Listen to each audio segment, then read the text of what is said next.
we have in back home. എത്ര സൗകര്യങ്ങൾ വർദ്ധിച്ചാലും എത്ര സമ്പത്ത് നമുക്ക് ലഭിച്ചാലും അതെല്ലാം നമ്മൾ ഇവിടെ ഇട്ടിട്ട് പോകും. പക്ഷേ ആരാധന നമ്മൾ ഇവിടുന്ന് അങ്ങോട്ട് കൊണ്ടുപോകും. Whatever you get in this world, you have to leave it over here. But worship God over here. We will take that worship when we depart from this world.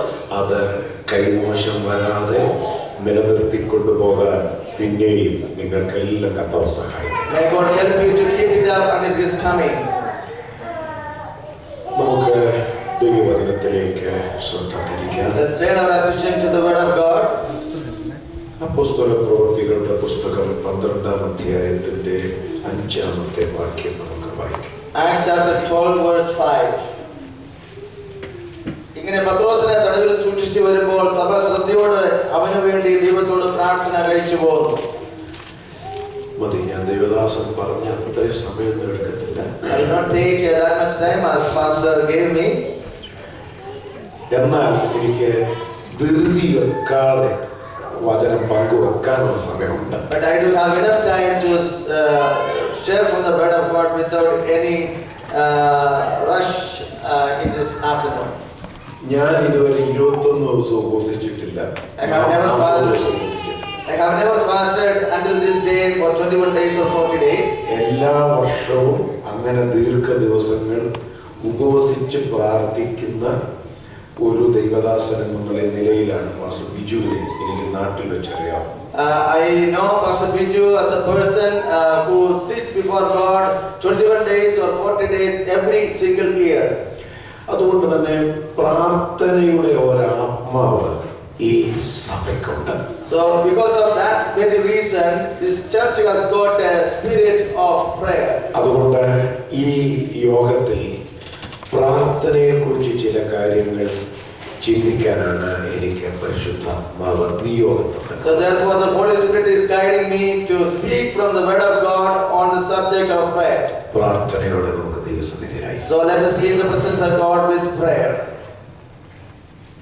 ഒരു സഭയുടെ പ്രാർത്ഥനയാണ് ഈ വാക്യത്തിലെ പ്രമേയം. The subject of this topic we read was about a prayer of a particular church. ഒരു സഭ ഒരു വ്യക്തിക്ക് വേണ്ടി പ്രാർത്ഥിക്കും. A church is praying for a single person. ആ സഭയിൽ എത്ര പേരുണ്ടെന്ന് അറിയില്ല. You don't know how many people do attend that church.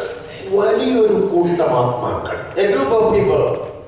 ഒരാളുടെ മോചനത്തിന് വേണ്ടി, ഒരാളുടെ വിടുതലിന് വേണ്ടി പ്രാർത്ഥിക്കും. And they are praying for the deliverance of a single person. ഇതിനോട് ചേർത്ത് വെക്കാവുന്ന 1-2 ചിന്തകൾ ഞാൻ പറയാം. There are a couple more thoughts I would like to share along with this one.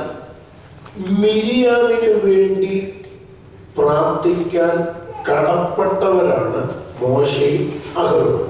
Moses and Aaron were the people who are indebted to pray for Miriam. പക്ഷെ മിരിയാമിന് കുഷ്ഠരോഗം വന്നപ്പോ അഹരോൻ പ്രാർത്ഥനയിൽ പങ്കാളിയാകുന്നില്ല. മോശ മിരിയാമിന് വേണ്ടി പ്രാർത്ഥിച്ചു എന്ന് സംഖ്യാപുസ്തകം 12-ാം അധ്യായത്തിലുണ്ട്. But when we read Numbers chapter 12, we can see that when Miriam was affected with leprosy, Aaron did not pray for her. Instead, Moses was there between God to pray for her. മോശയ്ക്ക് വിരോധമായി സംസാരിച്ചത് മിരിയാമും അഹരോനും കൂടെ ചേർന്നാണ്. And in fact, it was Miriam and Aaron, they together spoke against Moses. ആ പാപത്തിന് ദൈവം അഹരോനെ ശിക്ഷിച്ചതായി നമ്മൾ കാണുന്നില്ല, മിരിയാമിനെ ദൈവം ശിക്ഷിച്ചു. And on that account, we don't see that God afflicted Aaron, God punished Aaron, but God punished Miriam over there. 2 സഹോദരന്മാർക്ക് ഒരു സഹോദരിയാണ്. This sister, she has 2 brothers for Miriam. ആ സഹോദരിക്കൊരു പ്രശ്നമുണ്ടായപ്പോ സഹോദരന്മാർ 2 പേരും കൂടെ പ്രാർത്ഥിക്കുന്നില്ല, മോശ മാത്രമാണ് മിരിയാമിന് വേണ്ടി പ്രാർത്ഥിച്ചത്. When their own sister was in trouble, both the brothers we don't see both of the brothers are praying for her. Instead, only we see that Moses singly was praying for her. അപ്പോൾ അവിടെ ഒരു വ്യക്തിക്ക് വേണ്ടി മറ്റൊരു വ്യക്തി പ്രാർത്ഥിക്കും. So then we see that one person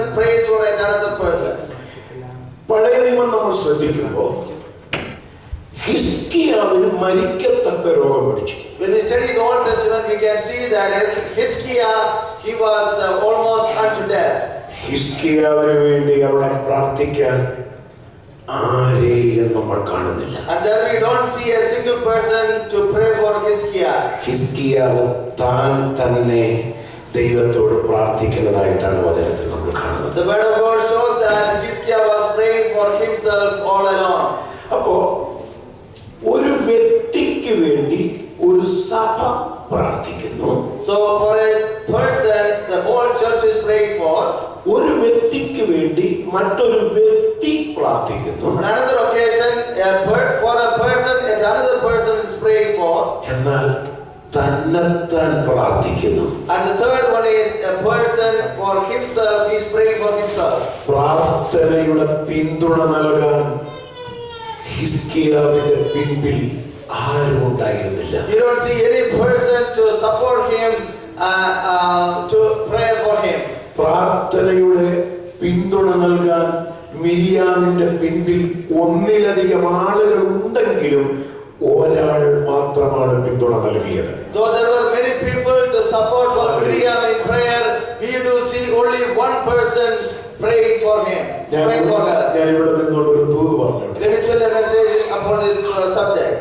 ചില സന്ദർഭങ്ങളിൽ നമ്മുടെ സങ്കടങ്ങളിൽ സഹതപിക്കാൻ ആരും ഉണ്ടാവില്ല. In certain occasions, you don't see a single person to support you or be with you in your trouble. നമ്മുടെ ചില വിടുതലിന് വേണ്ടി നമ്മൾ മാത്രം പ്രാർത്ഥിക്കേണ്ട ചില സമയങ്ങളുണ്ട്. There are some occasions would come in your life where you have to pray for yourself for your deliverance. എന്നാൽ എന്റെ അനുഭവത്തിൽ ഞാൻ മറ്റൊരു ദൂത് പറയാം. But from my own experience, let me tell you another message. നമ്മുടെ പ്രതിസന്ധിയിൽ ആവൽ ഘട്ടങ്ങളിൽ ആരും നമുക്ക് പിന്തുണ നൽകിയില്ലെങ്കിലും നമ്മെ കരുതാൻ നമുക്കൊരു ദൈവമുണ്ട്.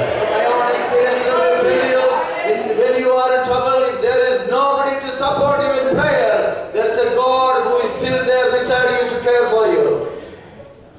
പ്രസംഗിക്കുന്നവന് പിശാചിന് ഭയമില്ലെന്നാണ് ഞാൻ വായിച്ചിട്ടുള്ളത്. What I have read in many places, that those people who preach the word of God, Satan is not at all afraid of. പക്ഷെ പ്രാർത്ഥിക്കുന്നവന് പിശാചിന് ഭയമുണ്ട്. But Satan is afraid of a person who prays. കൊച്ചു കേരളത്തിലെ ഒരു സത്യം പറഞ്ഞാൽ, If I tell you a truth back from our hometown, പ്രസംഗിച്ച് താഴോട്ട് പോയവരുണ്ട്, അഥവാ നശിച്ചു പോയവരുണ്ട്. there are many people who have been preaching a lot and they have diminished in their preaching and they have gone down. എന്നാൽ നിങ്ങൾ അന്വേഷിച്ച് നോക്കിക്കോ, പ്രാർത്ഥിച്ച് നശിച്ചു പോയ ആരുമില്ല. But you don't see a single person who is a prayer warrior and he has never destroyed in his life. പ്രാർത്ഥനയുടെ ആത്മാവുള്ള ഈ സഭയെ ഇന്ന് പകലിൽ പ്രാർത്ഥനയിൽ ഒന്നുകൂടെ ആത്മാവിൽ ശക്തരാക്കാൻ, സജ്ജരാക്കാൻ ദൈവാത്മാവിന് പദ്ധതിയുണ്ട്. Holy Spirit has a plan to elevate the church who is founded in prayer and he is praying. ഞാൻ എന്റെ മനസ്സ് തുറന്ന്, ഞാൻ കുമ്പനാട്ട് ബിജുപാസയുടെയൊക്കെ മുമ്പിൽ ശുശ്രൂഷിച്ചത് മനസ്സ് തുറന്ന് ഫോർമാലിറ്റി ഒന്നും ഇല്ലാതെ ശുശ്രൂഷിക്കാൻ പറ്റുന്നതുകൊണ്ട് കുറച്ച് കാര്യങ്ങളൊന്നും വചനമൊന്നും തുറന്ന് സംസാരിക്കാൻ ആഗ്രഹിക്കുകയാണ്. I would like to open up the word of God and speak from my heart because as if I am preaching in Kumbanadu church. എനിക്ക് ഫോർമാലിറ്റി ഉള്ളവരെ കണ്ടാൽ നമ്മൾക്കും ഫോർമാലിറ്റി വരും. If you see people who shows formality, we will also automatically get that spirit. പക്ഷെ ഇവിടെ എനിക്കൊരു homely atmosphere ആണ് feel ചെയ്യുന്നത്. But here I feel a homely atmosphere. അതുകൊണ്ട് പ്രാർത്ഥനയെ കുറിച്ച് ഒരു ചിന്ത കൂടെ പറഞ്ഞിട്ട് നമ്മുടെ ഈ വിഷയ വിഭജനത്തിലേക്ക് നമുക്ക് വരാം. So after telling one more matter in the prayer area, then I will come back to the portion we have read from the word of God. പ്രാർത്ഥനയുടെ അനന്ത സാധ്യത എന്താണ് എന്ന് ചോദിച്ചാൽ, If you ask me what is the great possibilities of the prayer, അഥവാ പ്രാർത്ഥനയുടെ ശക്തി, അതിന്റെ പാരമ്യത, സ്വാധീനം എന്താണെന്ന് ചോദിച്ചാൽ, what is the extent or the limit or the influence of prayer? വചനത്തിൽ നിന്ന് പറയാൻ ഒരു ഉത്തരവേ ഉള്ളൂ. There is only one subject, one answer I could give from the word of God. ദൈവത്തെ സ്വാധീനിക്കാൻ കഴിയുന്ന, That is something by which you can influence our Lord. ഏക ഘടകമാണ് പ്രാർത്ഥന. The only matter that you can influence our Lord is prayer. ആരാധിച്ച് ദൈവത്തെ സ്വാധീനിക്കാമെന്ന് ആരും കരുതരുത്. Nobody should think that you can influence God by your worship to God. കാരണം ആരാധന ദൈവത്തിന് കൊടുക്കുന്ന മഹത്വമാണ്. Because the worship is something, the glory you give to our Lord. എന്നാൽ പ്രാർത്ഥിക്കുന്ന ദൈവ പൈതലിന് ഈ ദൈവത്തെ സ്വാധീനിക്കാൻ കഴിയും. But a child of God who prays, he will definitely be able to influence this Lord. ഞാൻ അതിനൊരു തെളിവ് പറയാം. I'll give you an example for that. യഹോവയായ ദൈവം ഒരു ദിവസം മോശ മുഖേന ഇസ്രായേലിനോട് സംസാരിച്ചു, ഞാൻ ഇനി ഈ ജനത്തിന്റെ കൂടെ നടക്കുകയില്ല. Once upon a time, God spoke to the people of Israel through Moses that I am no longer to go with these people. നിങ്ങൾ ഓർക്കണം, ആ വാക്ക് സത്യത്തിൽ ചങ്കക്കൊള്ളുന്ന വാക്കാണ്. It is a word that will really hurt you. മിസ്രയീമിൽ നിന്ന് വിടുവിച്ച് മരുഭൂമിയിൽ കൊണ്ടുവന്ന് മന്ന കൊടുത്ത് മരുഭൂമിയിൽ ജയോത്സവമായി നടത്തിക്കൊണ്ടുവന്ന ദൈവം ഇടയ്ക്ക് വെച്ച് പറയുകയാണ്, ഇതുവരെ വന്നത് വന്നു, തന്നത് തന്നു, ഇനി ഞാൻ വരില്ല. The same God who brought those people out of Egypt and led through the Red Sea and gave them food every day, he is telling at one point that I want no longer to walk with these people. അതിന് ദൈവം പറയുന്നൊരു കാരണമുണ്ട്. And God says the reason for that.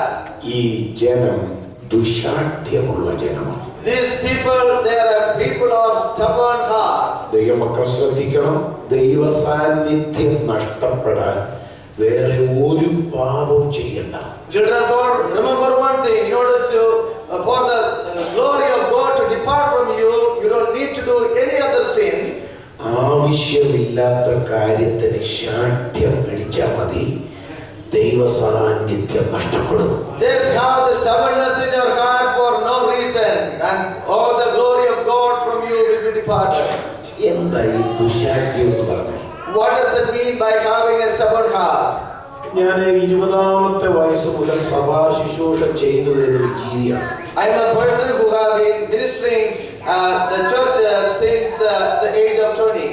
അതുകൊണ്ട് എന്റെ ശുശ്രൂഷ പരിചയത്തിൽ നിന്നുകൊണ്ട് ഞാൻ ഈ ദുശാഠ്യം എന്നാൽ എന്താണെന്ന് പഠിക്കാൻ ശ്രമിച്ചിട്ടുണ്ട്. So I have tried my best to study what this stubbornness is all about from my ministerial experience. ഭാഷാശാസ്ത്രവും വേദശാസ്ത്രവും ഒന്നുമായിട്ട് വലിയ അടുപ്പമൊന്നുമില്ല. ഞാനൊരു സാധാരണ മലയാളി ഉപദേശിയാണ്.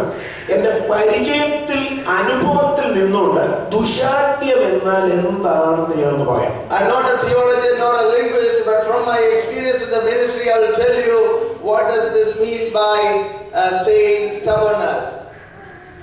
പ്രസാദ് പാസ്റ്റർ കഴിഞ്ഞ 2-3 ദിവസം ഞാൻ ഒന്നിച്ചുണ്ടായിരുന്നു. I've been with Pastor Prasad for a couple of days now. അദ്ദേഹത്തിന്റെ വീട്ടിലൊരു ഫുഡിന് ഞങ്ങൾ പോയി. And I also went to his home for a fellowship. ഇന്നത്തെ സഭായോഗത്തിന് അദ്ദേഹം എന്നോട് ഉണ്ടായിരുന്നു. And this morning prayer worship, he was with me. രണ്ടാമത്തെ സഭായോഗത്തിന് അദ്ദേഹം എന്നോട് ഉണ്ട്. And he is here with me for the second worship for the day. അദ്ദേഹത്തിന്റെ വീട്ടിൽ എന്നെ ഫുഡിന് വിളിച്ചല്ലോ. And he has called me to his home for food. എന്റെ വീട്ടിൽ ഞാനൊരു മീറ്റിംഗ് വെച്ചു.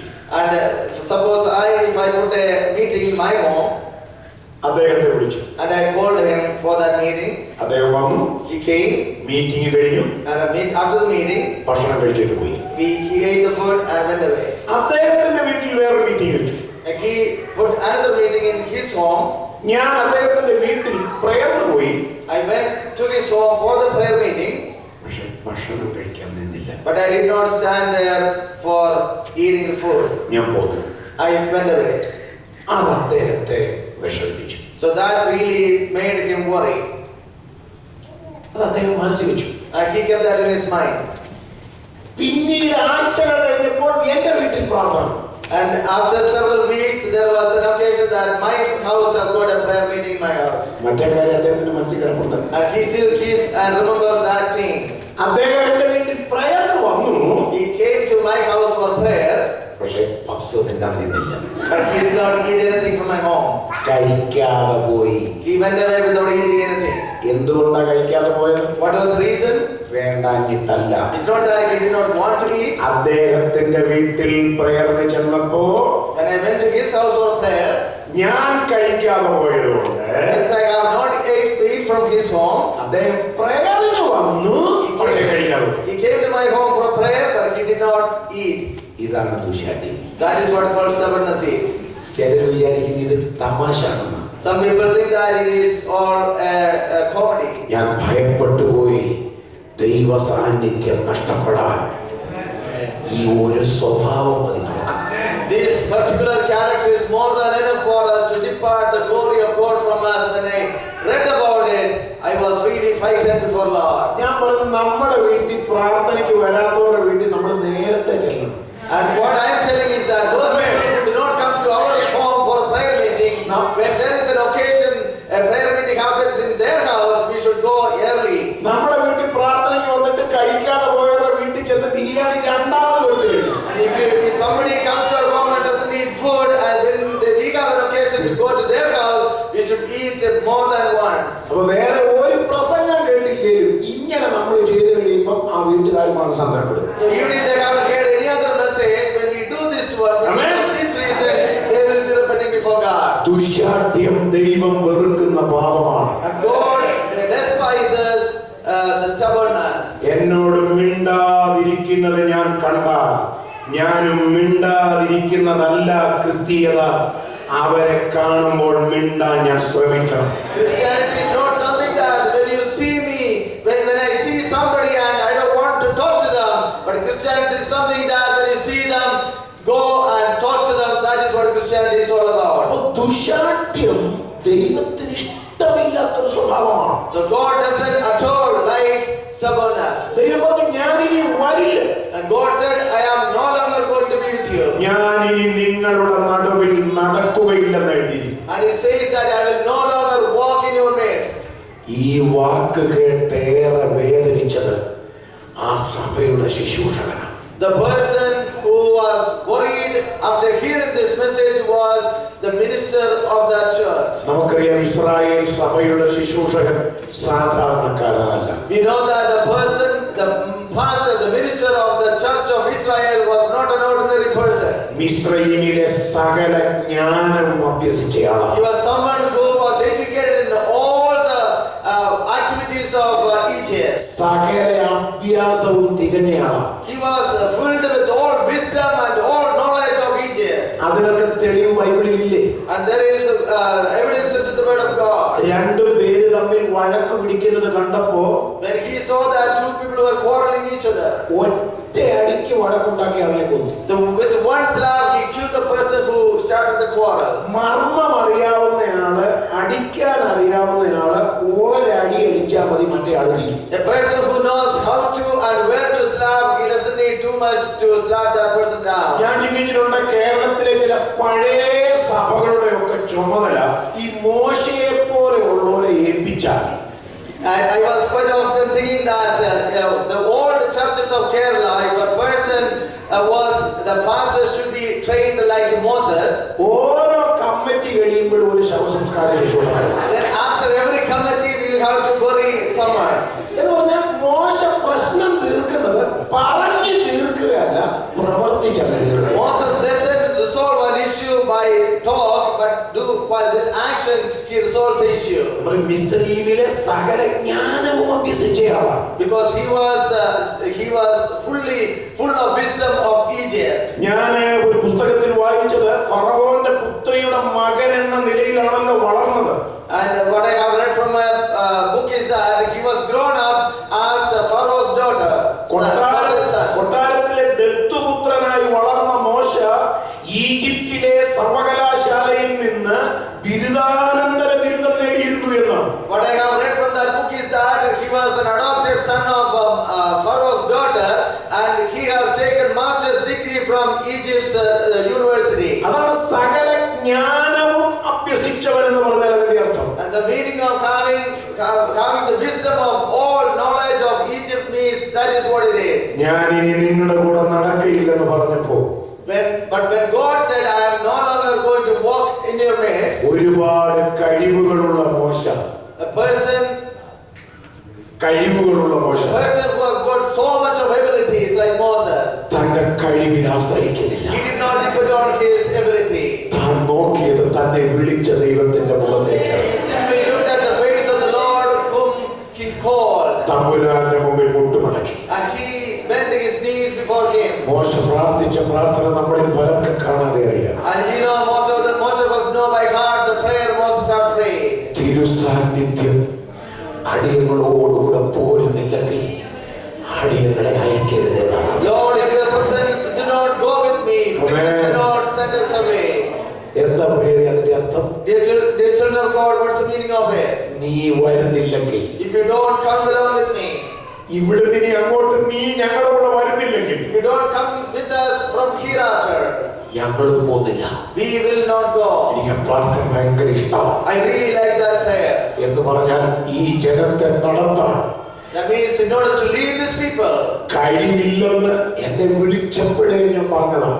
I had told you that when you called me, I told you that I do not have the ability to lead these people. ഞാൻ വിക്കനാണ്, തടിച്ച നാവുള്ളവനാണ് ഞാൻ അന്നേ പറഞ്ഞത്. I had told you at that point of time I'm a person with a thick tongue and a stuttering tongue. Spare parts ആയിട്ട് എന്റെ ജ്യേഷ്ഠന്റെ വായ എനിക്ക് തന്ന് എന്നെ നിർബന്ധിച്ച് ഈ പണിക്ക് ഇറക്കിയത് നീയാണ്. And you are the only person who brought me for this ministry as a spare parts for my brother. നീ വരുന്നില്ലെങ്കിൽ ഞങ്ങളും പോകുന്നില്ല. And if you don't come with me, I am not going to go away from here. നിങ്ങൾ പുറപ്പാട് പുസ്തകം 32-33 അധ്യായം വീട്ടിൽ ചെന്നൊന്ന് വായിക്കണം. When you go to home, please read from the book of Exodus chapter 31 and 32. ഈ പ്രാർത്ഥന കഴിഞ്ഞപ്പോൾ ദൈവം എന്താ പറഞ്ഞേ? You know what did God say after this prayer was done? എന്റെ ഹൃദയത്തെ വല്ലാതെ തണുപ്പിച്ചൊരു വാക്കാണ്. It really cooled my heart. മോശേ, He said, Moses, ഞാൻ വരാം. I will come. ഞാൻ വരാം. I shall come. ഞാൻ വരാം നിന്റെ കൂടെ. I shall come with you. ഞാൻ നിങ്ങളുടെ കൂടെ വരാം. I will come with you. എന്റെ ചോദ്യം, My question, ഈ ദൈവമല്ലേ അല്പം മുമ്പ് വരില്ലെന്ന് പറഞ്ഞത്? isn't it the same God who said just a while ago that I no longer walk with you? മിനിറ്റുകളുടെ വ്യത്യാസത്തിൽ ദൈവം തന്നെ വാക്കുമാറ്റി. Within minutes God changed his word. ദൈവം തന്നെ വാക്കുമാറ്റി. He changed his word. അപ്പൊ ഞാൻ ചോദിക്കട്ടെ, ദൈവം വാക്ക് മാറ്റിയത് എപ്പോൾ? So when did God change his word? ഒരു 10 കൂടക്കാരിൽ നിന്നപ്പോൾ.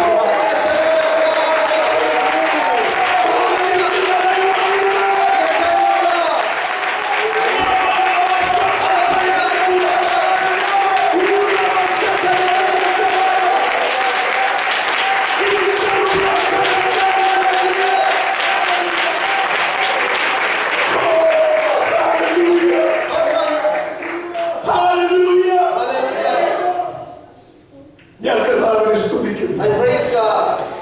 ദൈവത്തെ മാറ്റാം എന്ന് പറഞ്ഞാൽ, ഒന്നുകൂടെ പറയാം, ദൈവം എടുക്കുന്ന തീരുമാനങ്ങളിൽ നിന്ന് ദൈവത്തെ തിരുത്താൻ കഴിവുള്ള ഒരു ഘടകം ഉണ്ടെങ്കിൽ അതൊരു ഭക്തന്റെ പ്രാർത്ഥനയാണ്. There is one thing you can change a God from his decision to correct God from his what he has said.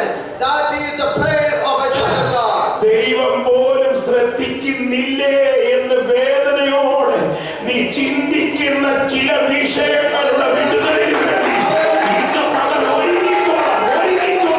ദൈവം നമ്മോട് പറയാ. God is giving you a message. Wait for the deliverance in these days. Hallelujah. Hallelujah. ദൈവം വാക്കുമാറുമോ? Would God change his word? പക്ഷെ നമ്മളൊക്കെ വിശ്വസിക്കുന്നത് പറയുന്നത് ഇല്ലെന്നാണ്. Quite often we say God doesn't change his word. വാക്കുമാറാത്ത ദൈവത്തെ കുറിച്ച് പാടാനും പറയാനും ഒക്കെ എനിക്കും ഇഷ്ടമാണ്. And I too do like to say about a God who never changes his word. എന്റെ യേശു വാക്കുമാറാത്തോ, എന്റെ യേശു വാക്കുമാറാത്തോ, ഈ മൺമാറും വിൺമാറും മധ്യരെല്ലാം വാക്കുമാറും, എന്റെ യേശു വാക്കുമാറാത്തോ, ഈ മൺമാറും വിൺമാറും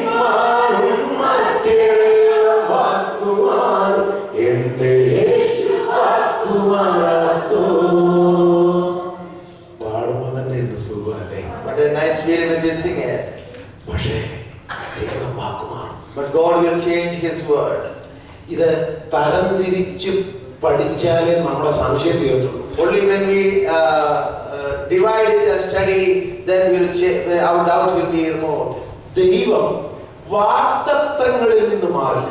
God will never change from His promises. അത് നമ്മൾ മാറിയാൽ, Even if we move away from our promises. ഞാൻ പറഞ്ഞ ആശയം കൂടെ വ്യക്തമാക്കാം. Let me tell you, make it very clear. ദൈവം എനിക്കൊരു വാഗ്ദത്തം തന്നിരിക്കട്ടെ. For example, God gave me a promise. ഞാൻ മാറി, I moved away from that promise. ഞാൻ പിന്മാറി, I backslided from my position. പക്ഷെ ദൈവം മാറത്തില്ല. God would never move away. അതാണ് വാഗ്ദത്തത്തിന്റെ പ്രത്യേകത. That is the peculiarity of the promise of God. എനിക്ക് ദൈവം തന്ന വാഗ്ദത്തം ഞാൻ മറന്നാലും, Even if I forget about the promise that God gave me, വാഗ്ദത്തം ചെയ്തവനെ ഞാൻ മറന്നാലും, വാഗ്ദത്തം ചെയ്തവനെ ഞാൻ മറന്നാലും, even if I forget about the one who gave me the promise, കർത്താവ് മറക്കത്തില്ല. He will never forget me. നമ്മൾ അതിൽ അവിശ്വസ്തരായാലും Even if we are unfaithful before God, ദൈവം വിശ്വസ്തനായിരിക്കും. God will keep His faithfulness. അതിനൊരു തെളിവ് പറയട്ടെ. I'll give you an example for that. Abraham വാഗ്ദത്തത്തിൽ അവിശ്വസ്തനായില്ലേ? Did Abraham not go out of show unfaithfulness in his promises? സന്തതിയെ കുറിച്ച് വാഗ്ദത്തമുണ്ട്. He had a promise about his children. കിട്ടാൻ താമസിച്ചപ്പോ എന്താ ചെയ്തേ? What did he do when he was delayed in getting that promise? രണ്ടുപേരും കൂടെ ഒരു കൊച്ചിനെ സംഘടിപ്പിച്ചില്ലേ? And they had made arrangements for another child. കാരണം എത്ര നാള് കാത്തിരിക്കും? For how long you have to wait for it? Abraham സാറായും കൂടെ മിസ്രയീമിൽ പിക്നിക്കിന് പോയിട്ട് Abraham and Sarah went to Egypt for a picnic. തിരിച്ചു വന്നപ്പോ ഓർമ്മയ്ക്ക് വേണ്ടി കൊണ്ടുവന്ന ആരെയാ നമുക്കറിയാമോ? And we know that whom they have brought along with them as a memorial. ഹാഗാറിനെയുണ്ട്. And it was Hagar. പോകുന്നതൊക്കെ കൊള്ള, ഇങ്ങനെ ഒന്നിനെ കൊണ്ടുവരിക. It is good to go to other places for picnic, but never bring people like that. അല്ല, ഷോക്കേസിനെങ്ങാനും വെക്കാൻ എന്തെങ്കിലും കൊണ്ടുവന്നോ കുഴപ്പമൊന്നുമില്ല. Bring something that you can keep in the showcase. That's a good thing. ആ അബ്രഹാമിന് ഹാഗാറിൽ ജനിച്ച മകനല്ലേ Ismail? Isn't it Ishmael, the person was born, a child was born for Hagar through Abraham? വാഗ്ദത്തം വൈകിയപ്പോ വിശ്വാസികളുടെ പിതാവ് പോലും പതറി. Even when the promise was delayed, the father of faith, believers, he also was shaken in that promise. വാഗ്ദത്തം വൈകുമ്പോൾ ആരും അസ്വസ്ഥരാകും. Everybody will go restless when the promises are delayed. ഒരിക്കൽ രാത്രി കൂടാരത്തിൽ പായക്കിടന്ന് Abraham ചോദിച്ചില്ല ദൈവത്തോട്, എന്റെ അവകാശി ഈ ദമ്മശേക്കുകാരനായ എലയാസരാകുമെന്ന് പറഞ്ഞില്ലേ? At one point of time, Abraham, when he was sleeping, God appeared to him and he said, "Isn't it Eliezer, the person from Damascus, is going to be my heir?" Abraham അങ്ങനെ പറയാൻ കാര്യം, What was the reason Abraham asking God for that? നീ എനിക്ക് തരാമെന്ന് പറഞ്ഞ സന്തതി ഇതുവരെ തന്നില്ല. The reason he said was that, God, you did not give me the child whom you said you would give. ഇങ്ങനെ വാഗ്ദത്തം നീണ്ടുപോയാൽ, So if your promises get extended in this manner, എന്റെ ഈ സ്വത്തുക്കളെ എല്ലാം അവകാശി എന്റെ വേലക്കാരനാകുമെന്ന ദൈവത്തോട് പറഞ്ഞത്. the inheritance, the heir of my promises and all the inheritances I have would be Eliezer.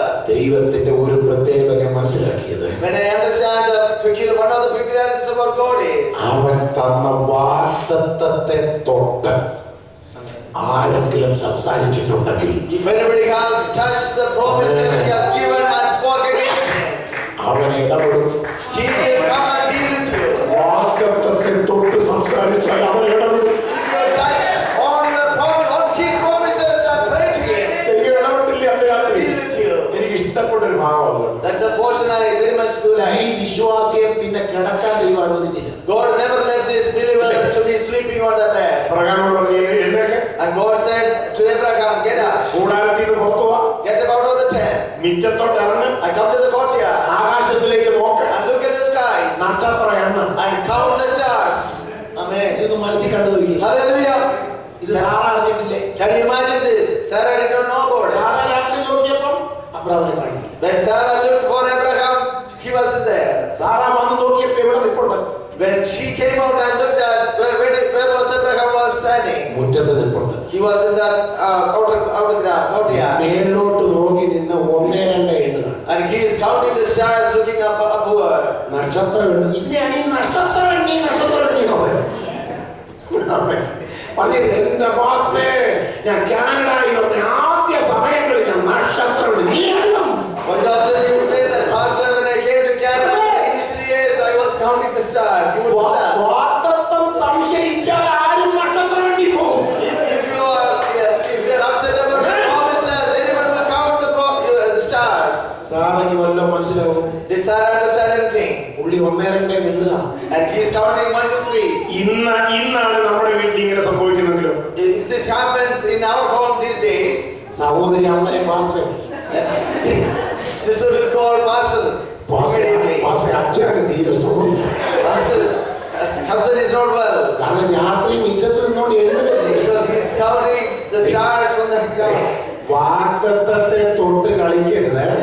ഇതുപോലുള്ള കളി പുറകെ വരും. Do not catch their promises. Hallelujah. ഞാൻ പറഞ്ഞു വന്നത് അങ്ങനെ അവിശ്വസ്തനായിട്ടും Even though he was unfaithful in that matter, ദൈവം കൊടുക്കാവുന്ന പോലെ കൊടുത്തില്ലേ? did God not give Abraham what he ദൈവം promised to കൊടുക്കാവുന്ന him? പോലെ കൊടുത്തില്ലേ? He gave what he promised to Abraham. നീ അവിശ്വസ്തനായാലും അവൻ വിശ്വസ്തനാണ്. Even if you are unfaithful, our Lord is faithful. വാഗ്ദത്തങ്ങളിൽ വിശ്വസ്തനായ കർത്താവിനെ വാഴ്ത്തുവാൻ അമരപ്പാടിൽ ആവേശമുള്ള ദൈവമക്കളെ കരങ്ങളോട് ചലിപ്പിച്ച് വാഗ്ദത്തങ്ങളിൽ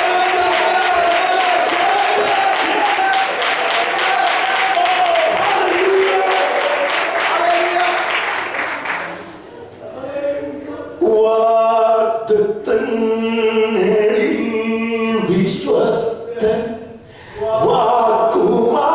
വാക്കുമാറാത്തവൻ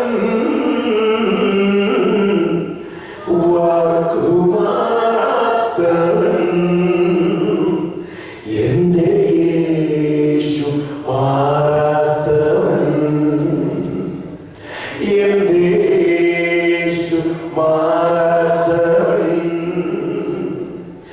എന്റെ യേശു മാറാത്തവൻ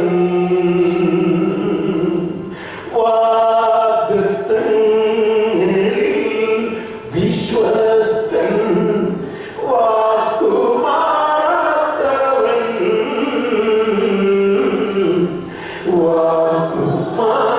വാക്കുമാറാത്തവൻ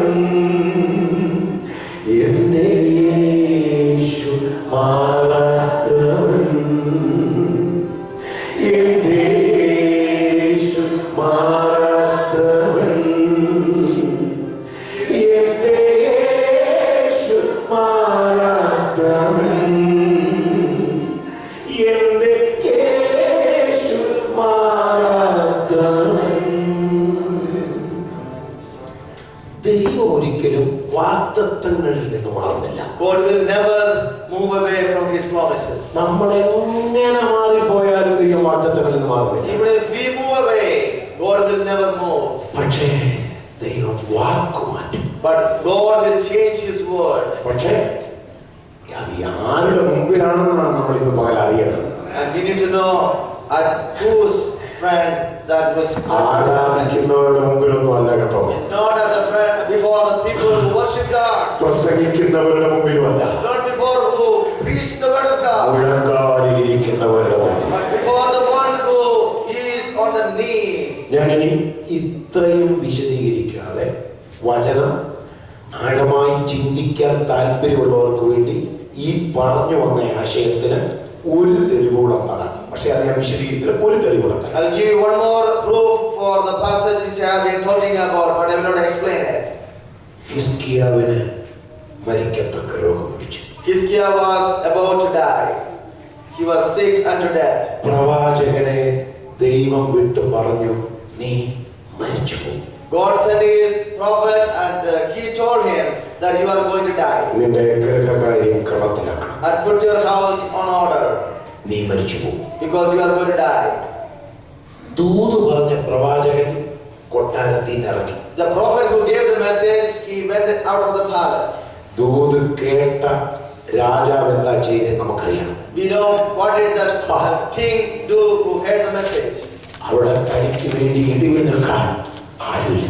There was nobody to intercede for him there. ആ തകർന്ന ഹൃദയത്തിന്റെ നൊമ്പരം ഒപ്പിയെടുക്കാൻ ആ മുറിയിൽ ആരുമില്ല. There was nobody in that palace to console that broken heart. ഹിസ്കിയാവ് തന്റെ മുഖം ചുവരിന് നേരെ തിരിച്ചു. Hezekiah turned his face towards the wall. എന്ന് പറഞ്ഞാൽ എന്റെ ഇപ്പോഴത്തെ മുഖം, that means my current face, എന്റെ ദൈവമല്ലാതെ ആരും കാണരുത് എന്ന് ഹിസ്കിയാവ് ആഗ്രഹിച്ചു. and Hezekiah desired that my current face nobody should see other than my Lord himself. എന്റെയും ജീവിതത്തിലെ ചില കടുത്ത പ്രതിസന്ധികളിൽ ഞാൻ ചിന്തിച്ചിട്ടുണ്ട്, ആരും കാണാതിരുന്നെങ്കിൽ ആരെയും കാണാതിരുന്നെങ്കിൽ എന്ന്.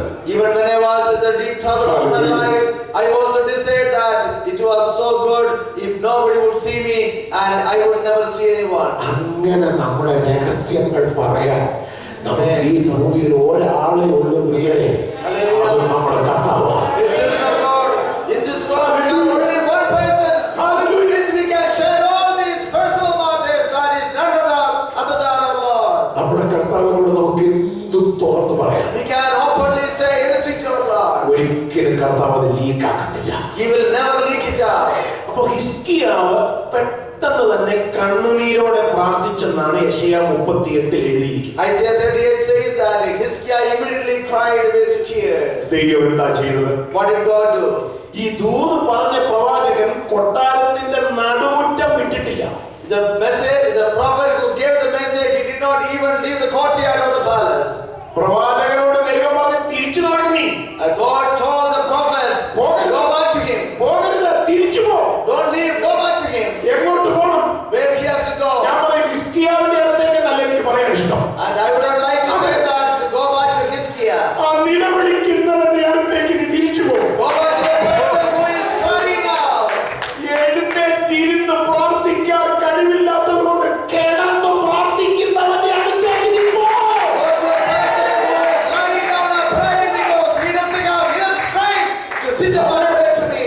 അവനോട് ചെന്ന് നീ പറയണം, And go to him and tell him, നേരത്തെ ഞാൻ പറഞ്ഞത് തിരുത്തിയിരിക്കും. what I have said before, it has been cancelled. നീ മരിക്കില്ല. You will not die. ഞാൻ ചോദിക്കട്ടെ, ഈ ദൈവം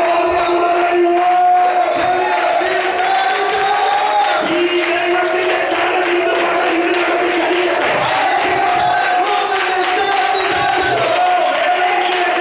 ഇന്ന് പകൽ ആശ്വസിക്കട്ടെ. ഹൃദയത്തെ തകർക്കുന്ന വിഷയങ്ങളുടെ ഇന്ന് പകൽ കർത്താവിന്റെ കരം ചലിക്കട്ടെ.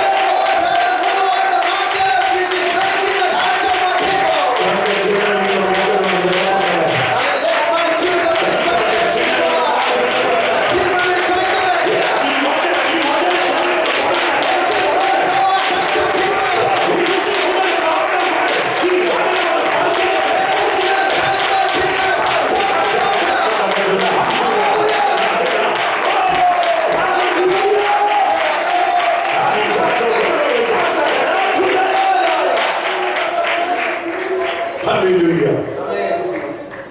അപ്പോ പ്രാർത്ഥനയുടെ അനന്ത സാധ്യത എന്ത്, അല്ലെങ്കിൽ പ്രാർത്ഥനയുടെ ശക്തി എന്ത്, അതിന്റെ ആഴമെന്ത് എന്ന് ചോദിച്ചാൽ, So if you ask me what is the depth and what is the infinite resources of a prayer, വചനത്തിൽ നിന്നൊരു ഉത്തരം പറയണമെങ്കിൽ, in order to give an answer from the word of God, ദൈവമെടുക്കുന്ന തീരുമാനങ്ങളിൽ നിന്ന് ദൈവത്തെ പിന്തിരിപ്പിക്കാൻ കഴിവുള്ള ഏക ഘടകമാണ് പ്രാർത്ഥന. there is only one thing that you can prevent God from the decision he has taken. That is nothing other than the prayer of a saint. പ്രാർത്ഥനയുടെ മഹത്വം അറിഞ്ഞു വരുന്നതിനകത്ത് There are people who are sitting here who knew and understood the glory of prayer. പ്രാർത്ഥിക്കുന്നവർക്ക് വേണ്ടി പ്രവർത്തിക്കുന്ന ദൈവത്തെ അനുഭവിച്ചു വരുന്നതിനകത്ത് People who are sitting here who experience the God who works for the people who pray. ആ ദൈവത്തിന്റെ കരവിരുത് ഇതുവരെ ആഴമായി കണ്ടിട്ടില്ല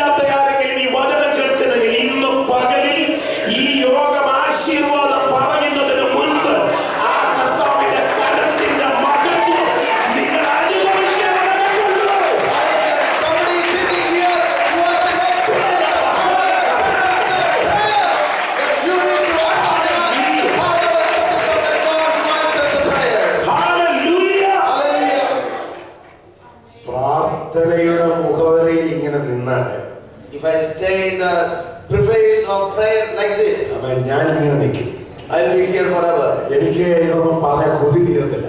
I don't get enough to say over from all this. നമ്മുടെ കർത്താവിനെ കുറിച്ച് എത്ര പറഞ്ഞാലും നമുക്ക് കൊതി തീരുന്നത്. How much more we can talk about our Lord. ഞാൻ അതുകൊണ്ട് ആ ഭാഗങ്ങൾ വിട്ടിട്ട് So let me leave that portion സഭയുടെ പ്രാർത്ഥനയിലേക്ക് നമുക്ക് വരാം. and come to the prayer of the church. അപ്പോൾ ഒരു സഭ ഇവിടെ പ്രാർത്ഥിക്കുന്നു എന്നുള്ളത് വളരെ ശ്രദ്ധേയമായ ഒരു സംഗതിയാണ്. So here we can see that a church peculiarly praying. ഈ അധ്യായം നമ്മൾ പഠിക്കുമ്പോൾ When we study this chapter, അന്നത്തെ ഭരണാധികാരിയായ ഹെരോദാവ് Herod was the ruler of that time. സഭയിൽ ചിലരെ പീഡിപ്പിക്കേണ്ടതിന് കൈനീട്ടി എന്നാണ് ഒന്നാം വാക്യത്തിൽ എഴുതിയിരിക്കുന്നത്. And verse 1 says that now about that time Herod the king laid hands on some of who belonged to the church in order to mistress them. ആ പദം ഒരല്പം വിശദീകരണം വേണ്ട ഒരു പദമാണ്. That is a portion that need little bit of explanation. പക്ഷെ ഞാൻ അധികം ആ ഭാഗത്ത് നിൽക്കുന്നില്ല. But I do not stay there for a long time. നിങ്ങൾ ചിന്തിച്ചാൽ നിങ്ങൾക്ക് മനസ്സിലാവും. If you just think about it, you will be able to understand. സഭയെ പീഡിപ്പിക്കേണ്ടതിന് കൈനീട്ടി എന്നല്ല. It doesn't say that he laid his hands on the church. സഭയിൽ ചിലരെ പീഡിപ്പിക്കേണ്ടതിന് കൈനീട്ടി. He laid his hands on some of the people in the church to mistreat them. എനിക്ക് അതിന്റെ വേദശാസ്ത്രം സത്യത്തിൽ അറിയില്ല. I don't know the theology of it actually. ആ വാക്യം അതുപോലെ വിഴുങ്ങിയിട്ട് പറഞ്ഞാൽ ചിലർക്കേ പീഡ ഉള്ളൂ എന്ന് പറയണം. If you swallow that word as it is and if you interpret it, you can say that only some people have been mistrusted by Herod. ചിലര് സാക്ഷ്യം പറഞ്ഞു കേട്ടിട്ടുണ്ട്. I have heard some people telling the testimony. കർത്താവിനെ സേവിക്കാൻ ഇറങ്ങിയിട്ട് Ever since I have stepped out to serve my God, ദൈവം സഹായിച്ച് ഇന്ന് വരെ എനിക്ക് ഒരു കുഴപ്പവും ഉണ്ടായിട്ടില്ല. by God's grace, I didn't have any issues in my life. അത് സന്തോഷത്തോടെയാ പറയുന്നത്. And they say with great rejoice. ചിലര് പറഞ്ഞു കേട്ടിട്ടുണ്ട്, എന്തിനേറെ പറയുന്ന ഒരു ജലദോഷം പോലും എനിക്കുണ്ടായിട്ടില്ല. Some people have even said that even I didn't have been affected with even a cough or cold. പക്ഷെ അങ്ങനെയുള്ളവരുടെ വീണ്ടും ജനനം നമ്മൾ സംശയിക്കണം. But in that case, we have to really be suspicious about the rebirth of such people. വീണ്ടും ജനിച്ചവരുടെ വീട്ടിൽ ജനിച്ചവരാണ് അവർ എന്നുള്ളതാണ് എന്റെ കണ്ടെത്തൽ. My invention is that those people are the ones who are born in the family of the people who are born again. ശരിക്കും വീണ്ടും ജനിച്ചെങ്കിൽ നമ്മുടെ അപ്പൻ നമ്മുടെ ദൈവമാണ്. If you are really being born again, our Father should be our God. അപ്പോൾ ദൈവം നമ്മുടെ അപ്പൻ. So God is our Father. അപ്പൻ ശിക്ഷിക്കാത്ത മകൻ എവിടെയുള്ളൂ? Is there any child you can see whom the Father doesn't chastise? നിങ്ങൾ ബാലശിക്ഷ കൂടാതെ ഇരിക്കുന്നു എങ്കിൽ And if you are still without the chastisement, നിങ്ങൾ ആരല്ലെന്ന ബൈബിളിൽ what does Bible talk about them? മക്കളല്ല. They are not children. അപ്പൊ അങ്ങനെ ഒരു ചെറിയ പ്രശ്നമുണ്ട്. There's an issue there. അതുകൊണ്ട് ആലോചിച്ച കാര്യങ്ങൾ പറയാവൂ. So when you say testimonies like this, you should be mindful. വേദനകൾ ഉള്ളവരെ ഓർത്ത് ഞാൻ കർത്താവിനെ വാഴ്ത്തുന്നു. Pray for those people who have problems in their lives. അപ്പനോട് അടുപ്പവും അപ്പനോട് ഇഷ്ടവും അപ്പനിഷ്ടവും ഉണ്ടെങ്കിൽ ഉറപ്പാ ഒരു വേദന. If you are close to your father and father likes you and you like your father, for sure you will have pain in your life. ഈ യെശയ്യാവിന് 8 മക്കളാണ്. ഈശായിക്ക് Jesse had 8 children. ദാവീദാണ് ഇളയവൻ. And David was youngest. 8 മക്കളാണ് ഈശായിക്ക്. And Jesse had got 8 children. പക്ഷെ കാട്ടിൽ നിന്നൊരു സിംഹം ഇറങ്ങിയാൽ, But if a lion comes out of the wood, 7 എണ്ണത്തിനെയും വേണ്ട. he doesn't need all the 7. ദാവീദിനെ മാത്രം മതി. He just needs the David alone. അത് കരടി വന്നാലും ദാവീദിന്റെ ഒരു ചേട്ടനെ പോലും വിളിക്കുവാൻ. Even if the bear comes out of the wood, the bear doesn't need David's any of his brothers. ദാവീദിനെ മതി. He just needs David. ഈ കണക്കിന് ദാവീദ് സഭായോഗത്തിൽ എന്ത് സാക്ഷ്യം പറയും? So what sort of a testimony would David give in the church? നമ്മുടെയൊക്കെ ഭാഷയിലൂടെ എങ്ങനെ പറയാം? In our language, what he would say? എനിക്ക് മാത്രം എന്താ ഇത്? Why I am having all these troubles? നിന്നെ സിംഹം നോട്ടമിടുന്നതിന് ഒരു കാരണം There is